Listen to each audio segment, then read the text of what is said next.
En esta época, hermanos, que es tan festiva, ¿verdad? Y que se da mucho énfasis, más de lo que usted cree, en el nacimiento de Jesucristo.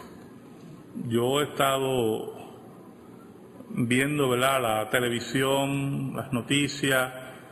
Hay mucho énfasis en el sentido cristiano de la fiesta de Navidad, mucho más de lo que... La verdad que Santa Claus lo he oído muy poco. Y eso me alegra mucho. Porque el énfasis está en donde debe estar. Ahora, yo quiero enfatizar algo que el año pasado yo di unos estudios bíblicos de las tradiciones navideñas para esta época. Los que estuvieron tomando esos estudios bíblicos pues vieron las raíces. Y yo quiero volver a recalcar algo y voy a hablar un poquito más claro en relación a algo. Voy a hablar un poquito más denominacionalmente, ¿ok? Y ustedes como presbiterianos, pues, es importante que escuchen lo que les voy a decir. Nuestra diferencia, una de nuestras diferencias básicas e importantes entre los presbiterianos reformados, ortodoxos,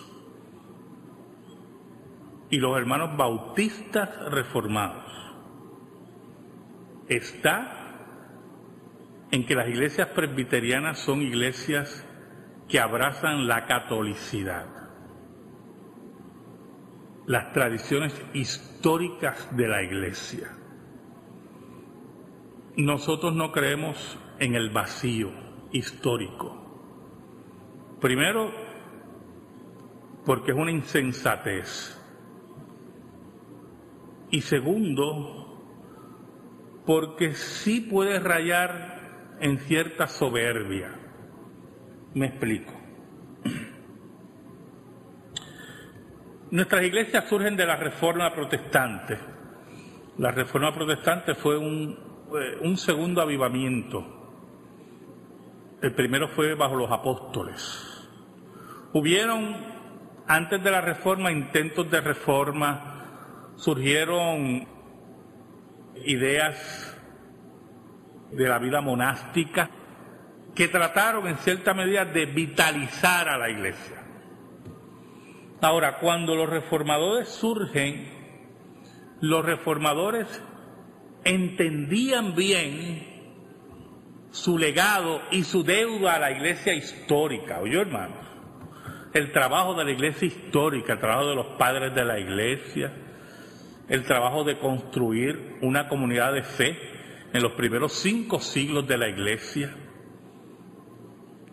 cómo luchar contra tradiciones paganas y al mismo tiempo cristianizar al mundo conocido en ese tiempo por el Imperio Occidental Romano. Y para eso la Iglesia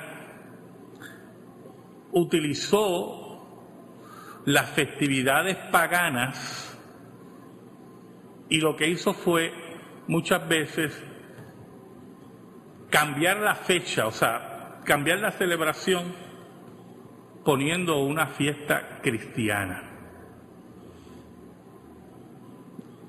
quitando todos los aspectos paganos e introduciendo aspectos pedagógicos cristianos.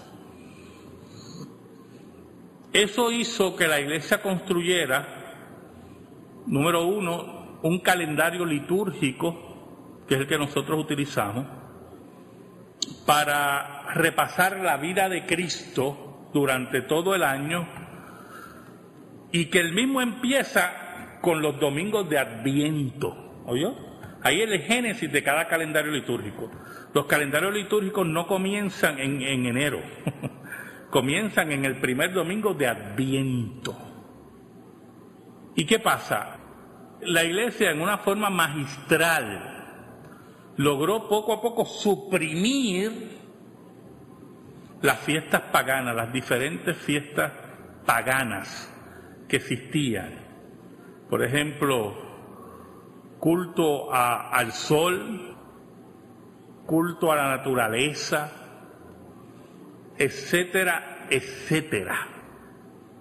Entonces, los reformadores entendían, y ahí está que hay que tener mucho cuidado con la soberbia, que ellos no tenían todas las verdades, que ellos tenían una deuda con la iglesia pasada, y que ellos no estaban fundando una nueva iglesia, sino que ellos estaban reformando la iglesia que existía. Y al mismo tiempo los reformadores supieron recoger, posiblemente algunos con más tradicionalismo que otros, lo que era importante en el calendario litúrgico. Ellos sabían que la iglesia de Roma había adulterado el calendario litúrgico. ¿Y en qué forma la iglesia de Roma había adulterado el calendario litúrgico? Bueno, introduciendo fiestas a los santos, fiestas a la Virgen María, ¿verdad? En esa forma adulteraban el calendario litúrgico. Pero es como todo, ¿verdad, hermano? Usted no va a echar al niño con todo el agua, ¿verdad? Usted como estudioso, y nosotros los presbiterianos somos personas estudiosas. ¿Oyó? Vamos al fil, si me permiten esa palabra de Castaña la Vieja, ¿verdad? Vamos a los libros y vamos a ver qué de valor hay dentro de lo que trabajó la Iglesia de Cristo. Por eso que nosotros tenemos un domingo de la Trinidad, porque la Iglesia de Cristo un día se sentó, escuche bien lo que le voy a decir, no fueron los presbiterianos los que se sentaron para el Domingo de la Trinidad, ni los bautistas, fueron en el siglo IV, en la Iglesia oriental y representada la Iglesia occidental, en Nicea, que se sentaron un grupo de teólogos, mire, posiblemente con algunas deficiencias, y entre discusiones y luchas que dividieron la iglesia, definieron la Trinidad. Y nosotros no vamos a tirar eso por la borda, porque fue en el siglo IV, y allí había gente que todavía, entre los teólogos que estaban allí, hermano, escúcheme, de los teólogos que estaban allí, había gente que tenía unas creencias que hoy la dirían aquí en este templo. Yo digo, mira, la puerta está abierta, mira, allá va otra iglesia. Así es sencillo. Y estas cosas nosotros las tenemos que tener claras, porque la insistencia burda, cacofónica, de estar diciendo que la Navidad es una fiesta pagana, que el árbol de Navidad, yo quiero que usted entienda que cuando nosotros tengamos nuestro templo, prepárese, que el pasillo va a tener un árbol de Navidad digno de los mejores que hacían los vikingos, ¿oyó? O sea, porque nosotros tenemos que tener mucho cuidado de caer en esa demagogia. Yo quiero saber qué familia en Puerto Rico, a menos que yo me equivoque y usted la conozca, qué familia en Puerto Rico pone un árbol de Navidad en honor a los dioses nórdicos, porque eso es una tradición nórdica, en honor a Odín, o en honor a Thor, o en honor a Loki, son los dioses nórdicos, ¿verdad? Yo quiero ver qué familia en Puerto Rico pone un árbol de Navidad en nombre de ellos. Hermano, eso son unas tonterías, unas imbecilidades. Y nosotros los presbiterianos respondemos a la catolicidad de la iglesia. Usted posiblemente por conciencia, porque eso tiene que estar claro también, no pone un árbol de Navidad en su casa. Eso se puede respetar. Ahora, yo quiero que usted sepa que eso no se sostiene frente a la investigación. Porque si es por paganismo, usted tiene varias prácticas paganas, ¿oyó? Cuando alguien estornuda y usted dice salud, usted sabe que eso es paganismo, ¿verdad? Usted sabe por qué decían salud, ¿verdad? Peter, ¿tú te acuerdas por qué decían salud? Era porque, Muy bien. o sea, cuando exhalaba, o sea, que se iba El alma, paganismo. Por eso se decía salud. ¿Quién dice salud en Puerto Rico hoy por eso? Nadie, hermano. Por cierto, cuando usted brinda y choca las copas, ¿saben por qué se chocan las copas, verdad? Porque aleja los espíritus. El ruido aleja los espíritus. ¿Quién choca aquí las copas? Cuando yo me reúno con los ancianos y hemos logrado una buena reunión, digo, pues vamos a comer y brindamos por nuestra iglesia y chocamos. ¿Quién piensa que es porque los espíritus? Hermano, eso son estupideces. Nosotros somos presbiterianos. Nosotros no estamos con esas estupideces. Y se lo digo porque he estado leyendo en el periódico y oyendo. Y yo, pero acá, ¿cómo es posible que la gente esté con eso todavía? Por cierto, déjeme decirle algo. Hay un pasaje en Jeremías que toman para el árbol, en contra del árbol de Navidad, nada, que yo lo dije el año pasado en los estudios, pero nada tiene que ver con el árbol de Navidad. Pero toman el pasaje en Jeremías que nada tiene que ver con el árbol de Navidad.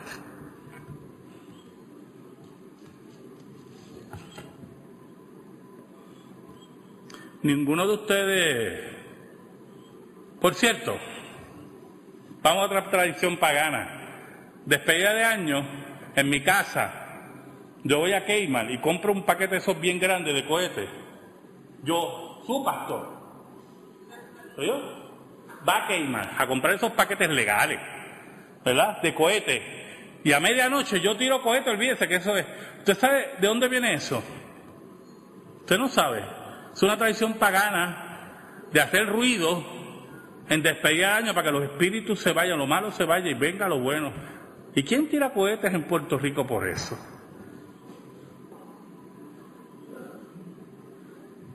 Nosotros tenemos que tener mucho cuidado con el fundamentalismo. Nosotros somos conservadores. Aquí nosotros queremos la familia nuclear. El matrimonio es entre un hombre y una mujer. La cabeza del hogar es el hombre. Los que Dios ha llamado al ministerio son a los varones.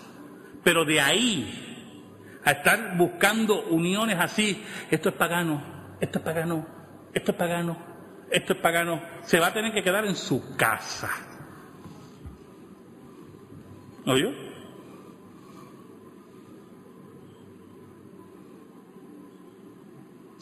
El cristianismo, hermano,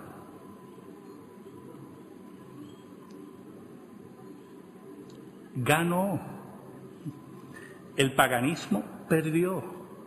Tenemos que tener mucho cuidado, porque cada vez que el paganismo intenta levantar la cabeza hay una histeria entre los fundamentalistas.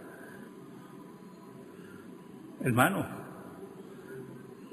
todavía el cristianismo es triunfante. Un día, nosotros no vamos a estar aquí, yo creo que va a tardar eso. Un día, el cristianismo mundialmente va a ser perseguido. Satanás va a ser suelto al final de los tiempos y el cristianismo va a ser perseguido. Pero ahora, cada vez que alguien levanta la cabecita así, Ricky Martin escribió un libro, ya usted ve que se cae el mundo.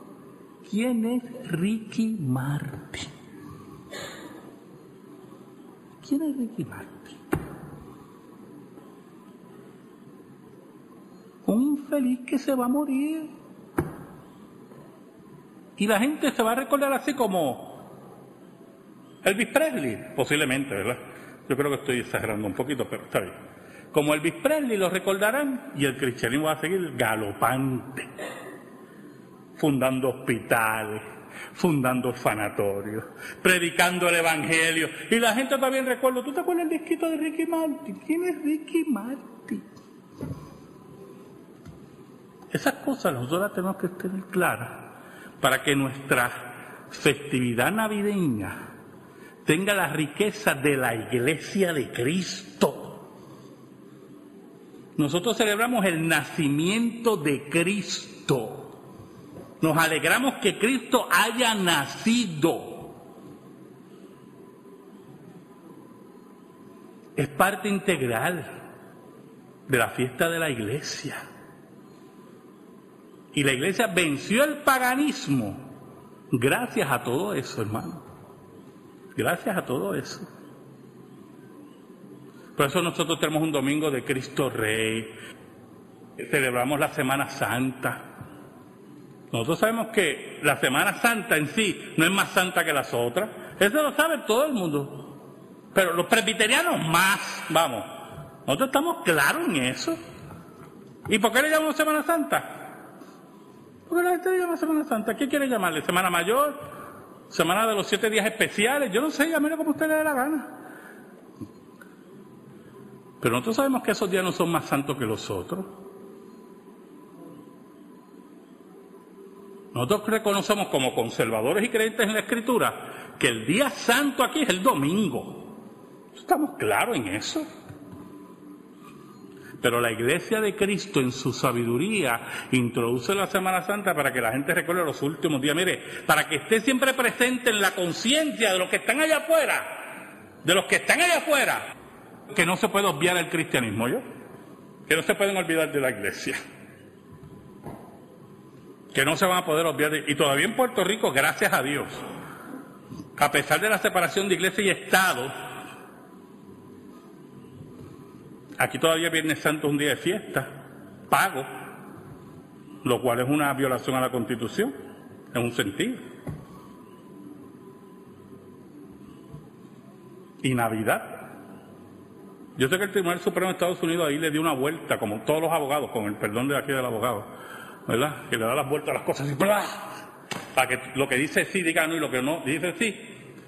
Pero es así, hermano. O sea, yo quiero que ustedes entiendan, en medio de todo esto, hermano, que por lo menos su pastor, que se ha interesado en que ustedes sean católicos, ¿me entienden, verdad? Gente, hombres y mujeres universales, que no sean arrogantes como si ustedes hubieran creado la iglesia de Cristo, que usted responde a una tradición histórica. Mire, por ejemplo, Orígenes, el gran teólogo, honrado por las dos tradiciones, la católica romana y la protestante. Si usted profundiza en la teología de Orígenes, en sus escritos, Orígenes lo hubiera quemado la iglesia católica y los protestantes lo hubieran tirado por un barranco en el día de hoy. Porque Orígenes creía en la persistencia de las almas, tenía un concepto del hijo, perdón, es decir, un concepto trinitario bastante chueco, pero mire, Orígenes estuvo ahí al frente contra el paganismo y construyendo una iglesia con todas sus dificultades y todas sus deficiencias. ¿Oyó? Porque era una iglesia naciente que se estaba construyendo y que el Espíritu Santo estaba guiando. Entonces nosotros no podemos tirar eso por la borda como si nosotros tuviéramos y nosotros no podemos tirar 2.500 años de tradición y de trabajo duro, de teólogos, de hombres que murieron en el fil del misionero y de educar a la iglesia, porque hemos encontrado, dice, que la perla de gran precio. O sea, tenemos que ser sabios en eso, yo hermano. Sabios. Se lo digo por lo último, ¿verdad? Que ya ustedes se enteraron del hermano que llamó a Diana diciéndole que la Navidad no era, que era en septiembre ni octubre, y después me lo dice a mí. Y todos los años yo tengo que oír esas sandeces de gente, hermano, que lo más que ha leído es un paquín de Superman, a tratar de educar a una iglesia que tiene 2000 años. No, hermano, no. Vamos a ser un poquito más humildes. Vamos a investigar. Vamos a investigar. ¿Oyó? Y cuando alguien le diga, el árbol de Navidad es pagano, le va a hacer a usted lo siguiente, así va a hacer papelito, Mira, este es el número de teléfono de mi pastor, dile a él que el árbol de Navidad es pagano. Para que usted vea cómo yo le saco todos los paganismos que tiene en su vida.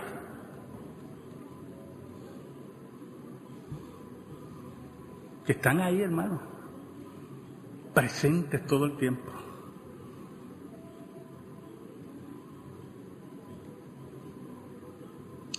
Oramos. Gracias te damos, Señor, en esta hermosa noche por la gran oportunidad de aportar a tu reino. Bendice al dador alegre. Ahora, Señor, guíame en este corto pensamiento a mi congregación. Sé con ellos y protégelos. Por Cristo Jesús. Amén y amén. Hermano, mi reflexión va a ser muy corta. Yo le dije que no iba a hablar hoy de Hebreos, sino que íbamos a hablar algo de Navidad. Y ya le dije parte de la introducción, porque lo que me interesa es una iglesia madura, y que sepa que cuando se practica algo hay unas razones históricas, pueden haber razones bíblicas, ¿verdad? Y cuando digo pueden haber, como que sonara, porque mire, pueden haber tradiciones que no van contra el texto y se practican. Y yo quiero que me acompañen a Gálatas, capítulo 4.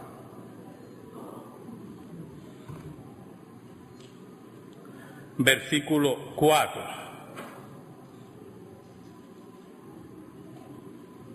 En esta corta reflexión en esta noche, en víspera de Nochebuena, y les deseo una Nochebuena a todos. Muy buena. Gálatas 4:4 dice el apóstol Pablo: pero cuando vino el cumplimiento del tiempo, Dios envió a su Hijo, nacido de mujer y nacido bajo la ley, para que redimiese a los que estaban bajo la ley, a fin de que recibiésemos la adopción de hijos. Saben, hermanos, Dios, como siempre lo hemos dicho aquí, Dios es un Dios de tiempo. Dios nunca llega adelantado, Dios nunca llega tarde.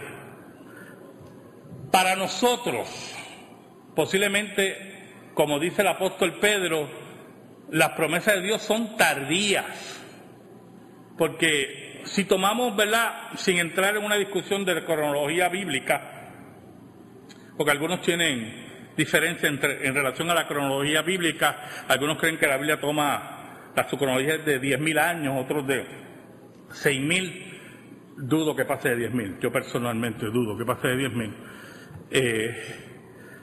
Pero desde que Dios hizo la promesa en Génesis que iba a enviar un Salvador, pasaron, tomando esa cronología bíblica, alrededor de 4.000 años, hermanos, antes que Jesucristo apareciera. Y cualquiera diría, caramba, 4.000 años para que apareciera el libertador, y llevamos ahora 2.000 años esperando la consumación de la obra de nuestro Salvador y de nuestro Dios.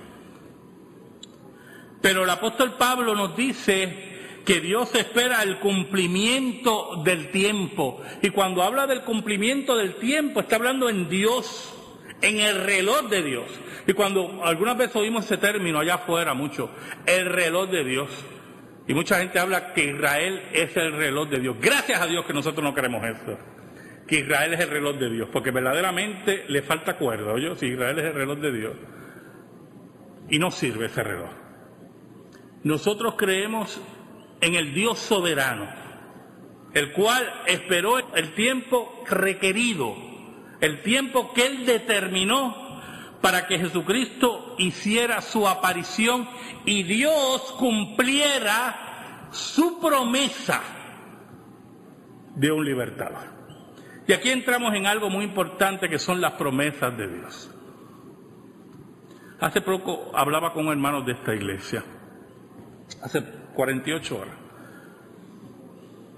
y le decía que uno de los grandes secretos de la vida cristiana, hermano, es que nosotros somos sus hijos adoptados, como dice el versículo 5, y como padre amoroso, como padre responsable. Porque el padre irresponsable le importa muy poco lo que hagan sus hijos, ¿oyó? El padre irresponsable, yo me acuerdo que en una ocasión, la única ocasión que Carla se me perdió, yo no encontraba a mi hija, y yo sé que estaba con una vecinita, y yo estaba desesperado, eran como la 1 de la mañana y Carla no llegaba. Y entonces voy donde el padre de la vecinita con quien Carla estaba, y él estaba durmiendo a pata suelta, olvídese, olvídese, como si se hubiera ido media libre carne por ahí caminar. Y él decía, yo no sé dónde estoy, me voy a dormir, estoy cansado. Y yo con ganas de cogerlo a él por el cuello, con la hija, y amarrarle el cuello a los dos así. Hasta que por fin, después que hice muchas gestiones, mi hija apareció. Y se lo digo, y se lo digo personalmente con mucho... Cuando ella apareció, lo primero que yo hice fue darle un pescozón en medio de la calle, a tal forma que la tumbé al piso. Y le dije, ¿quién tú te crees? Mientras la otra vecinita, hoy, una muchacha que fue madre soltera, de un maleante. Así son los padres irresponsables, mientras mi hija hoy es una profesional. Nuestro padre no es como ese vecino, ¿yo, hermano? Nuestro padre es un padre amoroso y responsable, y él sabe cuándo te tiene que doblar las rodillas a ti. Cuando te observa y dice, espérate, esta hay que doblarle las rodillas. Y parte del secreto de la vida cristiana, hermano, está en saber el tiempo en el cual Dios nos envía la prueba para que nosotros doblemos rodillas. Porque como que no hemos olvidado que Dios controla nuestra vida. Que usted no se ciñe ni yo me ciño, Dios es el que controla nuestras vidas. Y en el trajín de la vida, y eso me incluyo a mí, en el trajín de la vida, en los trabajos, en la consejería, en el trabajo eclesiástico, como que algunas veces podemos pensar que, caramba, voy llevando bien la iglesia. ¡Qué disparate! Es el Señor el que lleva la iglesia. Y le decía a este hermano, que gracias a Dios me escuchó, le decía, Dios te ha enviado una prueba. No sé si entiendes el término prueba, porque algunas veces cuando hablamos de prueba pensamos en ¿qué? En calamidad. No, hermano, prueba. Dios está probando tu ¿qué? Tu calidad como creyente. ¿Qué le decía Satanás a Dios sobre Job? Pues claro, como lo tienes ahí, muchacho, que ese hombre está tremendo ahí. Pero quítale esto y quítale esto para que tú veas cómo te maldice. ¿Quién sostenía a Job? Así como el pecado embrutece, yo quiero que usted entienda que Satanás también es medio bruto, ¿oyó? Mire, y Dios le dijo, está bien, yo le voy a quitar todo eso. Nunca Job maldijo a Dios, ¿oyó? Nunca. Dios sabía a quién estaba sosteniendo, Dios sabía a quién había transformado. Y yo le decía a este hermano, Dios te está probando y van a ver las tentaciones para que tú hagas las cosas como a ti te da la gana, porque tú quieres resultados rápidos. Esa es parte de la prueba. Tú tienes que esperar en Dios. ¿Esperar qué? Como dice aquí, el cumplimiento del tiempo. el cumplimiento del tiempo.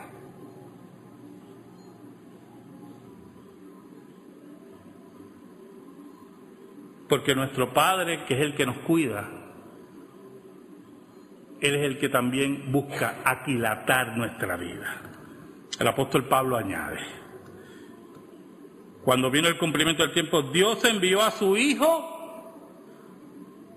Y aquí vemos algo muy importante. Cuando Dios promete, hermanos, dentro de sus promesas, Dios se desprende de algo de Él. Y cuando hablamos que Dios se desprende de algo que le pertenece, se refiere, hermanos, que sobre el pecado de usted está, como dice el apóstol Pablo, donde abundó el pecado, sobreabundó la gracia, dice el apóstol Pablo.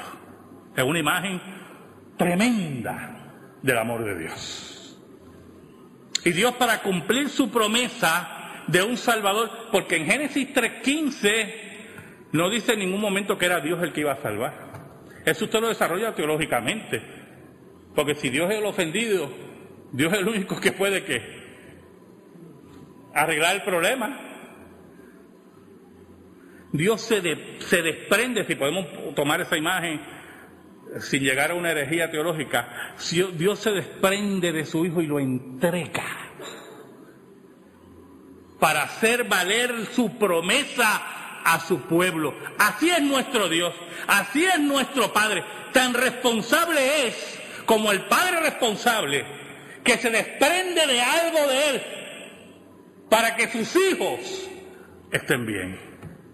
¿Cuántas veces mi mamá no me dijo, y mi padre, que los padres se sacaban la comida de la boca para dárselo a los hijos? Y yo pues no entendía eso. ¿Qué va a entender? ¿Qué adolescente entiende eso? Hoy yo lo sé. Hoy yo sé. Eso fue lo que hizo Dios. Se desprendió de su Hijo. Y allí, cuando dice el apóstol Pablo, nacido de mujer, Dios, el creador de todas las cosas, el creador de María, el creador de José, viene en forma humana como un niño indefenso. Y esto es muy importante. De todas las criaturas del mundo, los hijos de los humanos son los seres más indefensos que hay. ¿Oyó? El otro día estaba viendo en esa Animal Planet el nacimiento de un caballo, de un caballito de eso, una yeguita. Oiga, a la hora ya estaba de pie corriendo y yo, ¿qué es esto?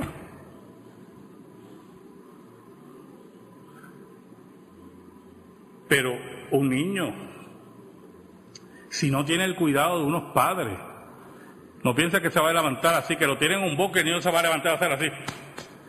Me voy, que estos padres no me quisieron. No, hermano.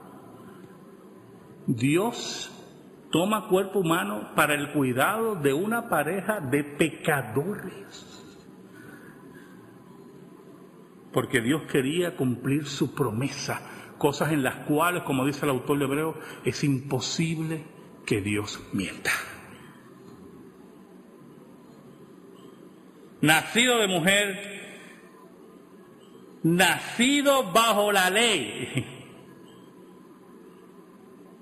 Oiga, todo lo rígido de la ley iba a ser aplicado a Cristo, a aquel que iba a cumplir la ley perfectamente. Y aquellos que iban a exigirle a Cristo interpretación de la ley, Cristo era testigo de sus pecados, testigo de cómo quebrantaban la ley, pero aún más, una facultad que nosotros no tenemos. Cristo veía sus corazones y sabía todo lo que había dentro del hombre, dice el apóstol Juan. Por eso el apóstol Juan en su evangelio dice que no se fiaba de ninguno porque sabía lo que había dentro de ellos.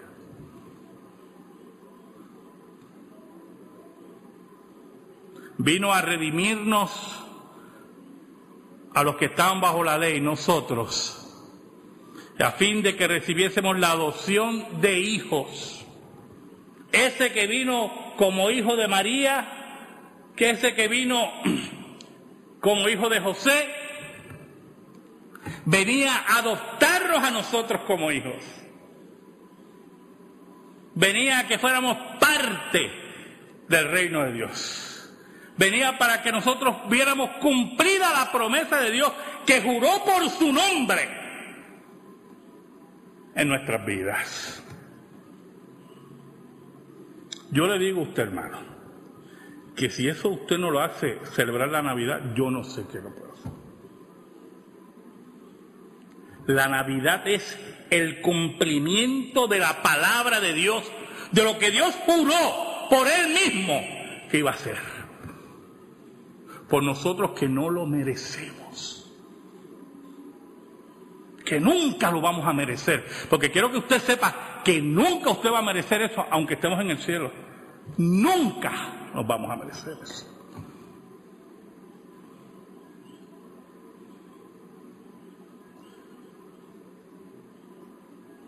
El pesebre, hermano, que nosotros mañana por la noche entre familia recordaremos ese evento. El pesebre es la garantía, la patente de que Dios juró por Él mismo que nosotros íbamos a ser sus hijos.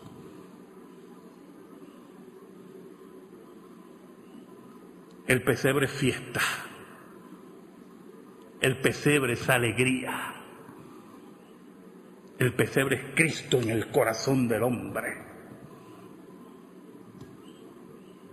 Eso es lo que el mundo nunca va a entender. Eso es lo que nosotros celebramos. Dios les bendiga, hermano. Feliz Navidad.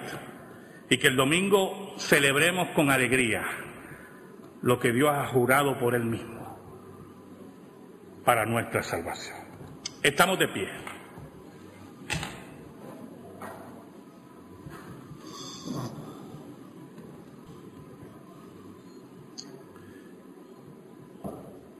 Gracias te damos, Señor, en esta hora por tu palabra, única regla de fe y conducta.